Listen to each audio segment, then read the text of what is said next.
So, ito pala yon. Ito yung sinasabi ko, yung kailangan. Shit, ay dugo. Ito. And then, ito yung wifi ko niya. Wifi thing. Ito yung board na ilalagay ko dito sa isa, yung kanya. Pinalitan ko lang kasi siya ng bahay, kumbaga. Kasi kakabit ko sana yung graphics card kong ano yun? MSI na RX 570, kaso mahina yung power supply kaya hindi gumana.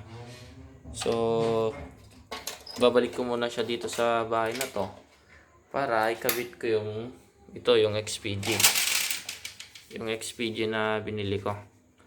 Kasi yung slot na itong XPG na to, nandito rin sa ito yung slot niya. NVMe na pang XPG talaga. Ito naman sa mini pang wifi. Ano dyan. So, ganun guys. Alisin ko muna tong wifi na to. Tapos, kakabit ko na yung sa na nun. Oh shit, lumusot na pala. So, ayun. Alisin ko muna siya. And then, alisin ko rin yung mga wires. Kasi kailangan, hindi kasya. So, mas maliit na screw type ko. Hindi, buti na lang may tool. Saan ba dito? Ito. Mas maliit.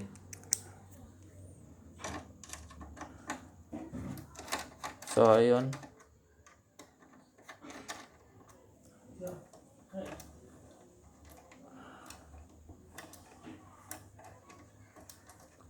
So, ito nga guys.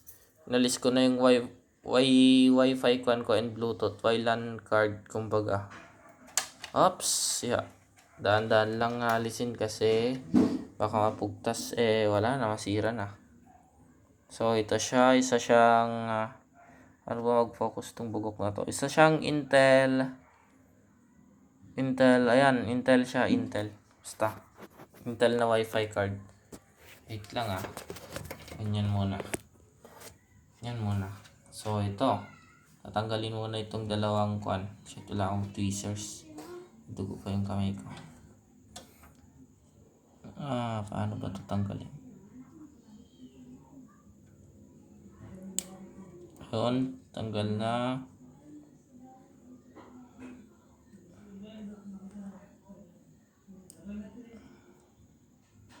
Hirap tanggalin tong isa. Shit, baka maputol, masira yung wala na, finish na.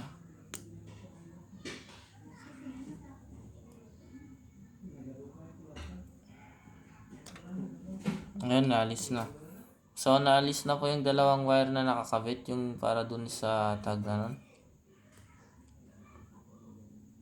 Ayan. So, dito na. Ito na po yung wires niya, yung Ito yung wiring para sa main ata.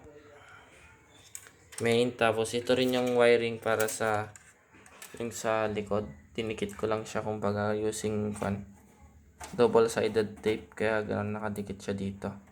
Shit, di siya maalis. Ayan, didikit ko na lang ulit dun sa isa.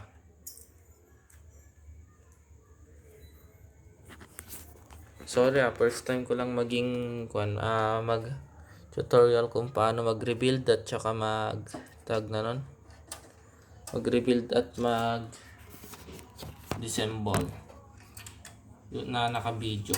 Kaya medyo pangit yung pagkakasabi ko.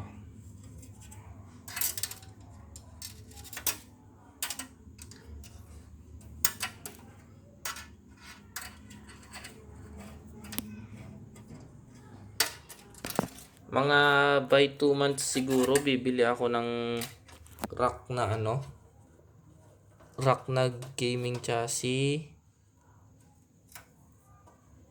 Oops, yeah. So, naalis ko na po yung double sided. So, ito na po siya. Kumbaga, dalawa siyang antena. Ang kailangan kong ilagay dito sa Ito kaya binaklas ko ulit siya. And then ito yung board. Papalitan ko rin yung face mamaya ng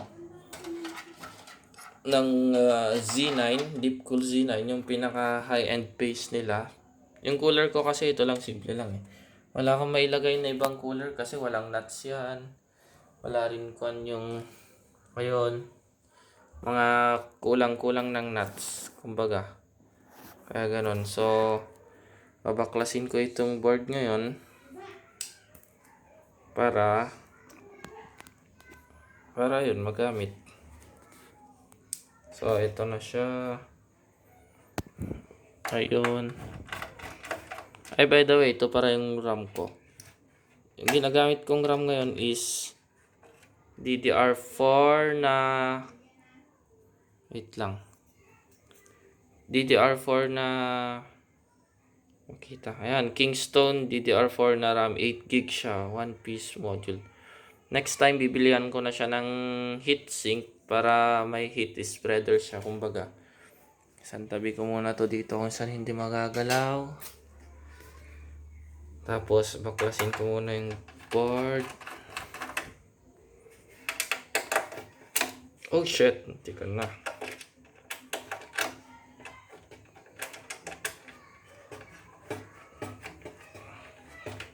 Sa pagbaklas ng board, dapat maingat ka kasi baka masira mo yung mga maliliit na piyesa, kumbaga. Maliliit na parts out niya. Mahirap na. Oy!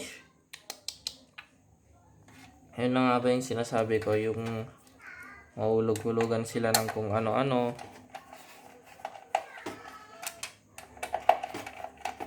Kaya mahirap kapag gano'n.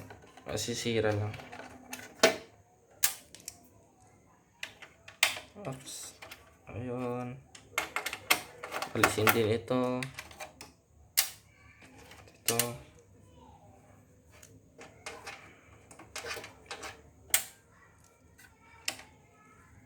Ano pa kaya? Wala na ba? Parang pa isa dito. Kikit.